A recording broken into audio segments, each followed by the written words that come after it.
Sandra Hamilton here. I was making a video and got cut off, so this is probably meant to stop talking about what I was talking about.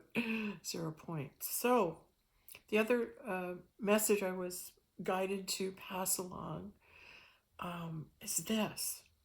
I remember in the summer I heard somebody saying that if you wanted to connect to the earth or connect to yourself, go and put your hand on an old building, a stone building, an old stone house or stone fence or something made of stone, and you'll connect with your ancestors. So I thought, is that true? Would that be true? Well, the universe was good to me and allotted me some time up north in northern Ontario, where along the shoreline there exists many rocks and stones. And having loved to play among the stones, walk on the stones, and pick up the stones over the years, I have come to understand that for me, it's like I can pick up a stone and I can see faces in it. I can see animal pictures. I can see images coming through the stones. So when I pick up a stone, it's like I'll pick it up and I'll hold it, and it's like, what is this message? What am I hearing? Is this a stone that has good energy? Am I going to take it with me? Is there a message for me? What is it about this stone that I connect with?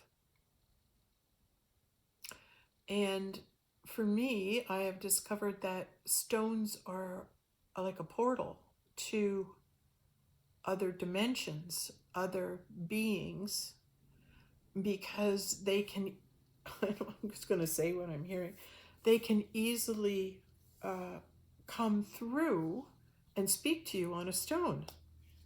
And so someday you could be looking at your stone and there's an image or a being or an alien or someone from another planet coming through and talking to you, or an animal, and you can get a message, and then the next day you pick it up and that image has either dissipated or gone, and a new one comes, or it could stay for a number of days.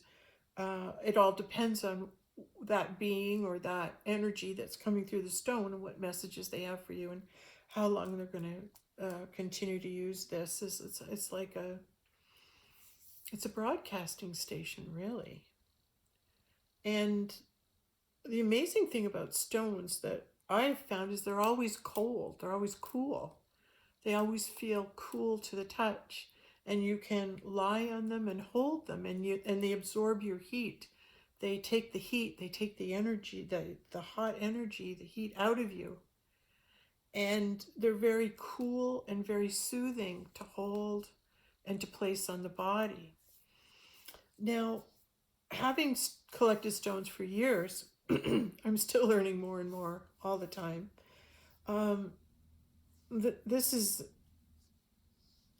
There's so much more I have to learn from this particular stone, but I got it.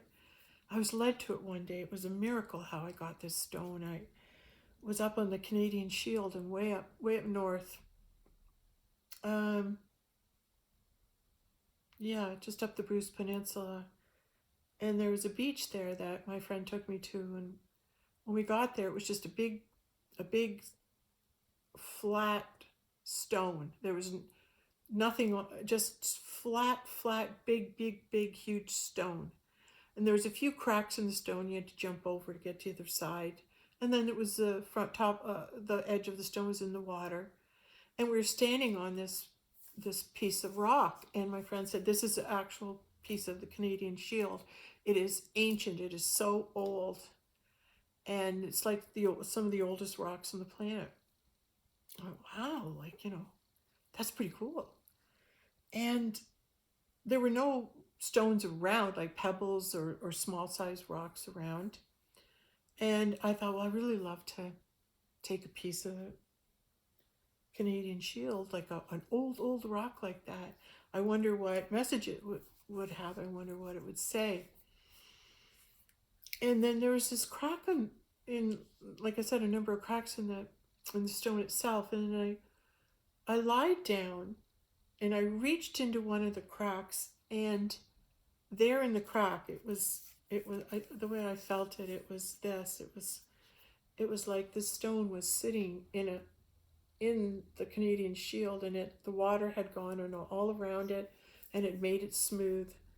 And I reached down. It was like an egg, and it just came out, and I could feel it coming out. I almost felt I was taking an egg out for some reason, and that maybe I shouldn't be taking it. It fit like it was meant to be there.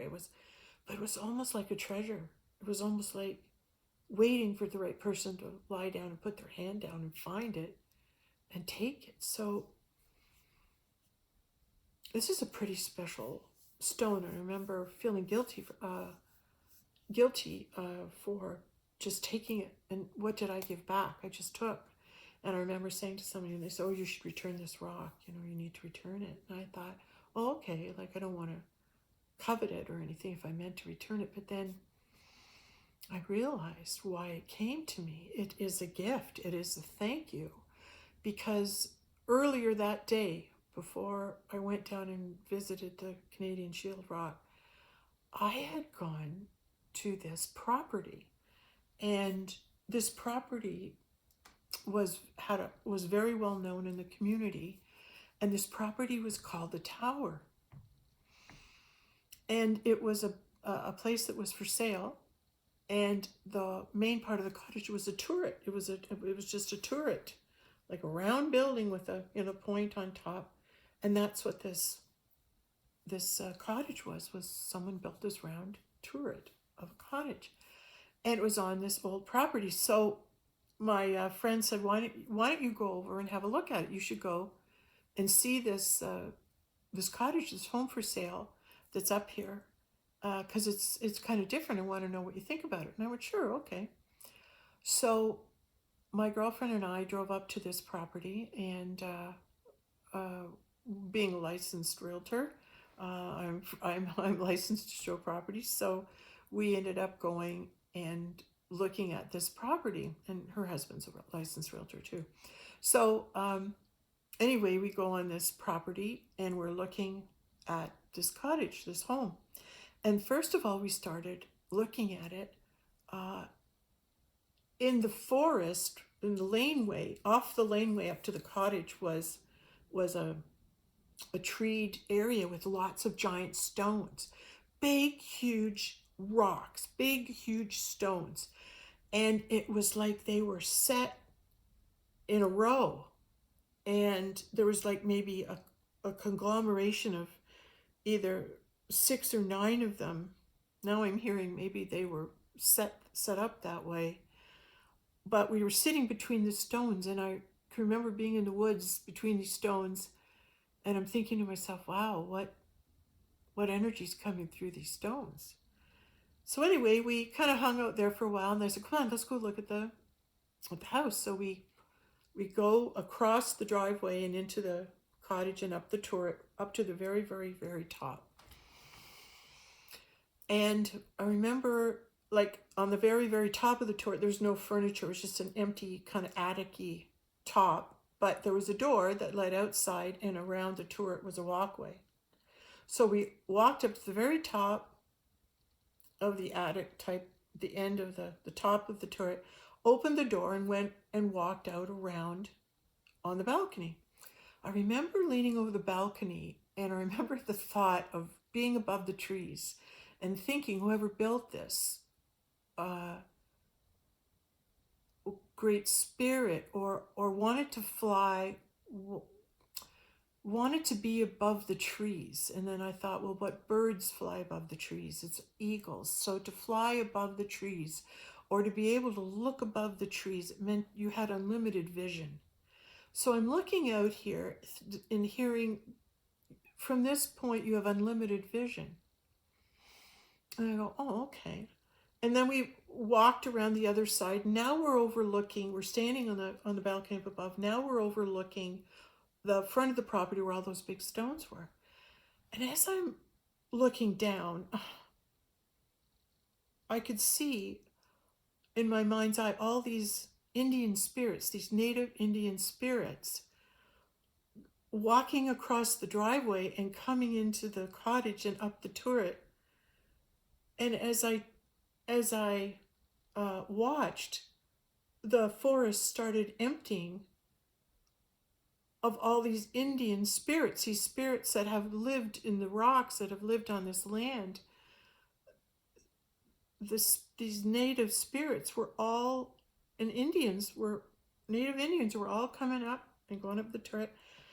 And we went inside the top floor and we were looking in the room. And as I turned, I looked, and there in the stairway, all the Indians were lined up all the way down and across, standing there at the top of the stairway. And I said to my friend, I said, you're not going to believe this, but there's a whole bunch of Indians standing on the stairs there. And I said, they're the ones that are coming out of the forest. And I said, I have a funny feeling that they need to be released. They need to move forward. They've all come out of the rocks so that they can move up and leave. They can leave the land. There's like a portal, or like something like Sandra just declare that these Indians are being received up into heaven. They're being received into the happy hunting ground. These Indians now who have waited, I'm opening the portal and they can begin to ascend. And all of a sudden the Indians started walking out the door and like up, just at the top of the turret, out the door and up they were going to the light. And I just stood and watched and held and was witness for all these spirits coming up the stairs, all these different Indians that had been there waiting, that wanted to ascend. And I stood there and watched them and saw them go into the light until everyone had gone. And I said to my friend, I think we were just here, like we were able to help all those Indians, and they'd been waiting for someone to help them to ascend, someone here and human to open the door and allow them to ascend. And I said, that's why we're here today. Amazing story, eh? But it happened. Yeah, so it was after that we went to the Canadian Shield, and that I received this stone, and now I can release the thought that I needed to return it, and I shouldn't have taken something without giving something. And I realize now that it was those Native Indians who were stewards of the land. This was one of their greatest treasured prizes, and this was my gift to say thank you. Yes, so I'll end that story on how great and how much I love this stone. Thank you.